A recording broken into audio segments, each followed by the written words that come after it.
the teachers are dealing with so much, right? Yes. So it's not that they have to teach. Now they have to do the regular skills that's not coming from home. Right. So now they have to implement those skills that the home skills, right? Because maybe the parents are working and can't do it, or maybe they don't know. Right. Maybe they're incarcerated, like we previously talked about. Right. And so it's a lot of different components. So I just wanted to put that on a regular way. We're not talking about the teachers per se. We're just talking about the system. That's absolutely right. Welcome to Above the Legal Limit. I'm your host, Justin Chopin, business owner, lawyer, dad, world's best husband, traveler, and adventure seeker. On this podcast, we mix business with pleasure. We'll dive into growth strategies, entrepreneurial adventures, the business of law, and prove that business isn't boring. So let's get ready because we are going above the legal limit. I have a very special guest today I'm very excited about, Justin Brown with Empower You Nola. Thank you so much for coming. I appreciate it. Thank you for having me. I have been following your social media for quite some time. And you and I, we've emailed a little bit, but I've never gotten to meet you. So it's really, it's a pleasure to meet you and I've already seen your face, but only in social media, not like your actual face. Right. So why don't you let our viewers know like who you are. Tell us a little bit about Empower You Nola and what you're doing. Yeah.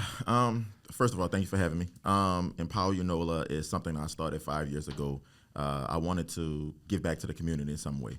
So I'm a former police officer. I've been on the other side of the law as well. So I thought I would be the best person that could bridge that gap. Fast forward a year or two in, crime started picking up, and I said, you know what, let me do something. I still have to help. I still want to do something for this community. So I started being the news. I realized that the news wasn't really showing everything that needs to be shown. So I said, I'll take over that. So anything crime, anything happens in the city, if it comes to solving crimes or just making awareness of what's going on so our loved ones don't pass by and see a deceased body on the ground, or our loved ones don't pass by and see a shooting that's happening at the moment. My information is real time, so we could navigate this city a little bit better. So did that, and then to where we are now, man. We do everything. We do self-defense classes. We do know your rights classes for the community. We do so much more consulting. I have 5 people in my DMs right now asking me for law consulting when it comes down to police work and things like that. Mm-hmm. When they can shoot, right? When they can't shoot, when breaking in a car is the big thing we have now. That is a big thing. So you can't shoot for that one. Thank you. I really can't stress this enough. Exactly. You can't kill for property. Exactly. For the theft of property. Exactly. So people are so fed up that they like, I don't care. I'm just gonna protect my property. So having those deep conversations with them and saying no, your life has to be in danger, or someone else's life has to be in danger, and having those tough conversations with them to get them to realize that, because we recently had somebody who went to jail. He was on Manhattan in Jefferson Parish, and somebody was breaking into his car, and he pulled up on it and saw it, and he took those shots. That's just crazy. Yeah, you can't fight fire with fire, unfortunately. Unfortunately, but it's still personal property does not equate to human life. For sure, they just are not the same. The way I found you, my paralegal here told me about you because there was a shooting down in the CBD, and she was saying, well, I wouldn't go. Don't take Poydras because there's this big thing going on, and somebody got shot. And I was like, what? What are you talking about? And it wasn't on the news, right? So I'm on NOLA.com. I'm on WWL, and I was like, I don't see anything about this. And she says, no, it's on Instagram. Mm-hmm. And I was like, I don't know. What are you talking about? It's on Instagram. And so she showed me, your Instagram page, and that was it. Like everybody else, I was following it. I was hooked, and it helped me out. And so, hey, I appreciate it. You bring up a really interesting point about certain crimes not being reported in the news. This was an issue we saw heavily 15 years ago, where we as citizens of New Orleans, we expect when we turn on the news that crime is being reported, and there was a lot of discussion in the media about it at the time. What are your thoughts on that? So 15 years ago, I was a police officer at that time. So I remember being on those scenes of those crimes and then looking at the news and say, that that didn't happen like that. You know, like I was first on scene. I'm the one that handled the report. I'm the one submitted all the evidence. I did everything. And then when I looked on the news, it wasn't right. Right. So I said, okay. So I agree. 15 years ago, they have their own biases. They have their own things that they want to put out and portray to the community. And I just feel like everything has to be put out. Let's just put out everything. It's got to be. It's got to be. You know, it doesn't matter if it's an elected official or a crime. Especially. Whatever it is, let's just put it out and let the community judge if we should be at an uproar or should we just say forget about it. Let the community decide. And you know, part of that plays into the zip code as well. You know, every zip code needs to be reported. You know, sometimes 70115, there's some crimes going on that people don't want to talk about. Facts. You know, 70124, you know, you may not always hear about it, but whoo, man, if it's on the other side of Bayou St. John, you know, they'll say, oh, yeah, you know, there was another shooting, because it's just easy reporting. Absolutely. But nobody wants to say, well, $1 million house was, you know, burglarized today and the family was, you know, was inside, right? So somehow there's still a gap between what is occurring. What is being reported. But I think now, you know. But you're changing that. Oh, for sure. Talking about 70124. Yeah.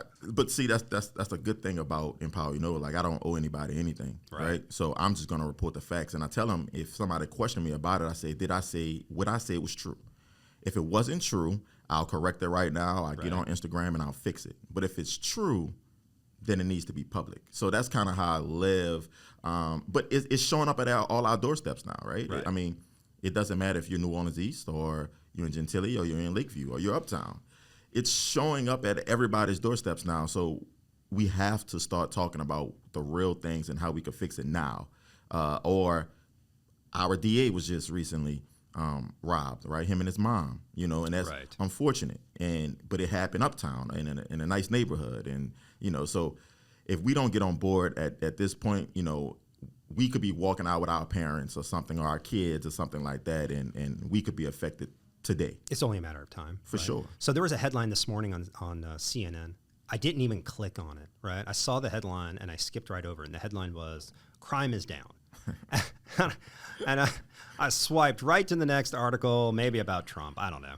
But I didn't even read it. And it's because that is not my lived experience. Crime... Do not tell me crime is down, because the people in this town, people in New Orleans and the surrounding areas are scared to death. And it really plays into the discussion you have to have about when you can use deadly force. For sure. And ultimately, I think the problem is it all comes down to fear. People are afraid because crime is not down. Yeah. So even in New Orleans, they say crime is down, right? There's no way. So I would say this. Which crime? Exactly. But I would say this. What are we comparing it to? How can we say crime is down? What are we comparing it to? Right. And most likely they're comparing it to last year, right? 2022. That's what they're comparing it to, when it was the all-time high, right? Record numbers in the last 20 years. So, yeah, of course crime is going to be down from that, right? I mean, it was an uptick in crime. But if we want to compare crime, we have to compare it to 2019. 2019 was one of the safest years of New Orleans. Was it? Okay. So if we look at those numbers, we're high. It's super high, you know, compared to those numbers in 2019 when it was the safest. So, you know, crime is down. I don't pay no mind. That's just somebody trying to, you know, pump their chest up, and the numbers are down for sure. But we have to compare it to what we're comparing to. Yeah, 1995. Sure. Exactly. Right? Exactly. You know, and what do you think? There's any driving force between 2019 and 2023, or do you think it's just luck? No, I wouldn't say luck. I mean, things have happened, right? Money is not as plethora than it was then and now. You know, it's not. People are hurting. People are. If we get down to the nitty gritty, I'm a crime page, and I enforce, like, you know, if you do a crime, you have to be arrested, be held accountable, right? Right. But if you go deeper into it, we have to talk about the school system, right? We have to talk about jobs. We have to talk about who's working, who's not working, who's not making enough money. If you talk to these kids who's doing these crimes, you have to have a conversation with them. And if you sit down with 100 of them and you ask them why they're doing it, they're going to give you 100 different answers. Yeah. Everybody has a different why. Sure. So this kid would say, my mom is hungry and I have to feed my siblings, right? This kid was going to say, you know, I do this so I can wash my clothes, right? Like I don't want to go to school dirty, so I have to go stealing, breaking the cars. But then you could talk to other kids who say, I'm a follower. They won't say that, but they are followers, right? They're just following the trend. They just want to. They have other kids that say, you know what? I just want to get a gun out of the car. I need to protect myself. And without this gun, I'm going to be killed. So I have to break in these cars to get these guns so I can protect myself. So you could talk to 100 different kids and they'll tell you why they're doing it, and it's all different reasons. So we have to figure out, how we can affect these kids and how kids and adults, but how can we affect these kids in a positive way to get them out of that? Stop the cycle. People say, resources. Well, we got resources in the city. We do. We have resources, but are the resources doing their job? Right. They're getting $100,000. Where is that money going? Where's it going? Right. To what? They have programs. These kids can't get to those programs. When my wife and I first met, she was a school teacher at a public school in New Orleans East, a tough one, a tough school. And it was after Katrina, and I was a lawyer, and she was a French teacher. So I was like, if you really want to be in a tough public school, the French teacher position is probably not the best position to be in, because if they're not interested in English and math that's required, then they really don't love the French. In fact, that one day, a kid threw a garbage can at her and cursed her out. And I said, honey, you should just go to law school. That's like my day, but at least I get paid to do it. Oh, that is. So she did. She went to law school. Wow. But it's interesting about that. After Katrina, there all this money, right? Sandra Bullock sends money and all these things that are going on. And she had said they had. I'm gonna use the wrong term. I don't know. Like whiteboards. They're not dry erase boards. What are those? They're those smart boards. Smart boards. There was a smart board in every classroom. Yep. But they didn't use them because nobody knew how to use them. They just sat there unplugged, which I don't know how to use a smart board, right? I mean, if I had one in here, we would probably just, I'd probably like hang my coat on the side of it. So it syncs down with the laptops and everything like that. Right. The small boards, yeah. And 2024, so we can, I'm sure there are a lot of things that they could do. We're talking 20 years ago. I don't know what these things were doing. For sure. They just sat there and they would they'd tape things to it. And it's an example of where we have resources, but we're just missing it. We're just missing the mark and the connection. Children don't need, technology to learn. It's great, or it's a great thing, but that's not helping, right? So we had 1,000 years of education before the smart board with very smart people. So it's great. That's great, but that really misses the mark. I think my personal opinion on crime in Louisiana is that we have done it to ourselves. Generation over generation, we have made a business of imprisoning young males in South Louisiana. For sure. And we have destroyed our tax base. We have destroyed the lives of their children. We have put families in a position where there's not an income in the family. Absolutely. And not forcing them, but positioning them in such a way such that social benefits are what is needed for them, and we've done it over and over and over again, and then we sit back 30 years later and say, "Oh, well, this is a bad neighborhood, and how do we stop the cycle of crime?" Absolutely, especially when it comes down to drug offenses and things like that, right? That's clear, right? That the disparity of the drugs and stuff like that, right? And locking all these people up for all this amount of time for these drugs, right? But the violent stuff, right? That's what I go after. I go after the violent stuff, the armed robberies, the murders, the armed carjackings and things like that, right? Those are the individuals who need to go sit down. That's what I say. Need to go sit down. They need to go to jail. They need to go reflect on the things that they're doing so they don't victimize any other community members in our city. So drugs can lead into violent crime, right? Somebody has drugs and the person want the drugs, so they go steal or kill or do whatever for the drugs. But my focus is really on the violent stuff. Yeah, the violent stuff in the city. I think it's out of control. But to piggyback on what you said, I agree. We have a lot of black males that's in jail because of that, and their family is suffering. And what better way to learn violent crime than in jail? Yeah. So you put a 17-year-old for a petty crime in jail, or a drug crime or theft, right? And then be surprised when we're not really setting them up for success later in life. Yeah. So that at 23, he's now a violent criminal. Well, no shit. Yeah, and it goes both ways, right? I've talked to individuals who was incarcerated and say jail saved their life, right? Hey, fair enough. Okay. If it wasn't for jail, they'll probably be dead. And they openly, admittedly say that because they was moving so fast. They wasn't thinking. They didn't have time to sit down and think. So I like that. being incarcerated myself at a time, I was able to talk to individuals who also said, well, where we were, we had a lot of resources, right? CDL, entrepreneurship classes, marketing, all these different classes. And my thing was, let's take advantage of all this, right? We're here, we ain't really doing nothing, you know, let's take advantage. And they had some people that still didn't want to go, right? So we have to realize, like, there's so many different people. There have people that go to jail and better themselves and come out. There have people that go to jail and just sit and wait and say, you know what, I'm going back out and do the same thing I did before. It's per individual. We can't rehabilitate everybody. There's no one program that we could put in these jails that's going to rehabilitate everybody. Right. It starts within. You have to rehabilitate yourself when you go in there. Nothing's going to be mandatory. Nothing's going to be. But if you want to go in there, and some institutions, right, not all, but some institutions, you go in there, there are things that you can do to better yourself. If it's getting your GED, or if it's, you know, taking some college courses, or if it's a trade, HVAC, or whatever it is, wherever you are, you can do it yourself. But you have to do it yourself. Yeah, you have to do it. No, that's a great point. Motivation, it's only one person can motivate you, right? And sometimes you just have to find it. There are tools there maybe to nudge you in the right direction. But if you're not self-motivated, it's you can't accomplish anything in life. Big. You know, you bring up trade, and you know that's another very strong belief I have. I believe that anybody who wants to go to college, let's make it happen. What do we got to do? Let's make it happen. If you want to go to college, I think that's wonderful.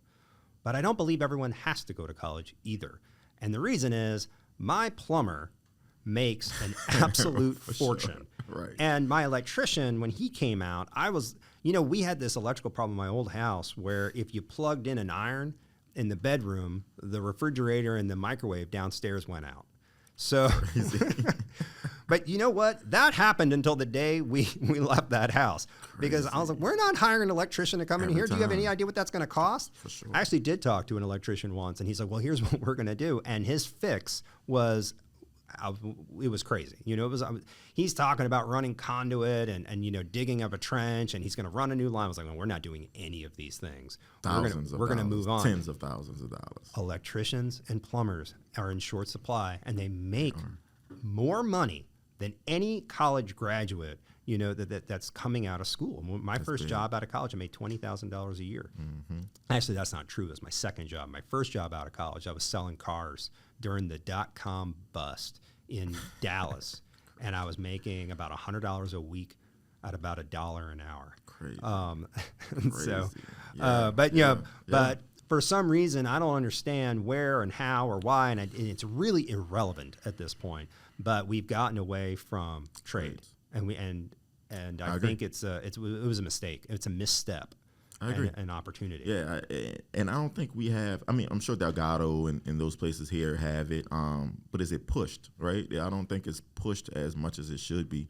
But you know, having these conversations with these young adults and to say you don't have to go this way. You can go this way if you want to. You know, as far as not college but trades, like having those deep conversations. And I'm sure schools are right, but we have a school issue as well, right? I mean, these charter schools in our city, we have a lot of people who have a lot of complaints about these schools, you know, and when they're graded as F schools or D schools and things like that. So, you know, the charter school system, and that's not my field or my lane, but based on, I see the crime and other things that's going on inside of there and how schools try to cover all that up so they can get enrollment for the next year. That's when I come in. Right. I have to talk about the guns that the kids are bringing in, or the drugs that's being found, or the gang fights, or you know the group fights. I don't like to call them gang fights. The group fights that they have at these schools. That's when I come in. So, but you know how they try to keep it quiet. You know, and I get it. If you're home, you know what happens in our house. You know, with me and my girlfriend, you're supposed to stay there. I get it. But these are kids that we're dealing with, and the quality of education that they're getting is kind of questioned from the people that I talk to based on these charter schools. there's no doubt. There's no doubt in my mind that they're not getting what they need to be successful. Right. And the proof is in the pudding. And it's no knock on the teachers, right? It's no knock on the teachers. That's not it. That's not it. It's not. You know, that's not it. There's so much more in play than just the teacher. Absolutely. The teacher can only do so much. Exactly. And the teachers are dealing with so much, right? Yes. So it's not that they have to teach. Now they have to do the regular skills that's not coming from home. Right. So now they have to implement those skills that the home skills, right? Because maybe the parents are working and can't do it, or maybe they don't know. Right. Maybe they're incarcerated, like we previously talked about. Right. And so it's a lot of different components. So I just wanted to put that on a regular way. We're not talking about the teachers per se. We're just talking about the system. That's absolutely right. You know, and I've lived a charmed life. I had a very privileged childhood, and both of my parents were lawyers. So when I say things like this, I'm in cheap seats, and I'm aware of that, right? I'm not trying to be something that I'm not. But when my wife was a teacher, she would explain these situations and the interplay between the teacher and the home life and the school, the administration, and it was unreal. I'd never, in a million years, would have contemplated the web of problems and pitfalls that are there. And it was very eye-opening because I didn't go to a poor public school in New Orleans East. I didn't, and that's just not my experience. So, but your perspective is from your wife who was there always, who did it. You know, she saw it, had trash cans thrown at her. You know, like right. I mean, that's a great perspective to have. Some people don't have that. Yeah, you're right. But so one last thing you brought up, because I saw some movement of the hands, was the guns out of cars. I was at the bank yesterday, and I had a conversation with somebody who said, "Well, my neighbor's car has been broken into 5 times, and they." Wouldn't you know it, they stole a gun every time. And I said, I'm about to lose my mind. Wait a minute now. Are you telling me that they've had 5 firearms stolen out of their car? Yeah. Perhaps, and I'm just throwing ideas out here, brainstorming. That's what I do as a lawyer. We brainstorm. And what if you just didn't leave the gun in your car? You know? So, oh my God. Whoever that is, I hope you're listening. You are the problem. Yes. You are the problem. You can't. The reason these individuals are breaking into cars now to this day, still after 2 years or whatever it's been, is because of that guy. It's because it's there, right? They're getting it. Their guns are in their car. Their guns are in their car. So they break into, let's say, 20 cars, 30 cars. They're gonna get at least a gun, right? And it's all worthwhile, right? It's worthwhile to them.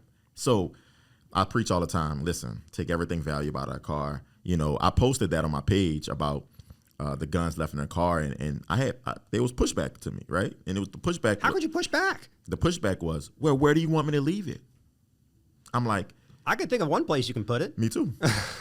Being a responsible gun owner, right? You're a responsible gun owner. This is something that takes life. This is something that could get into a 12-year-old hand. And we've seen this in the city, accidental discharges, right? Right. Somebody accidentally pulling the trigger and shooting themselves, or shooting through a wall that hits another person, right? We have that. So they are the problem, and that's why we're not going to stop.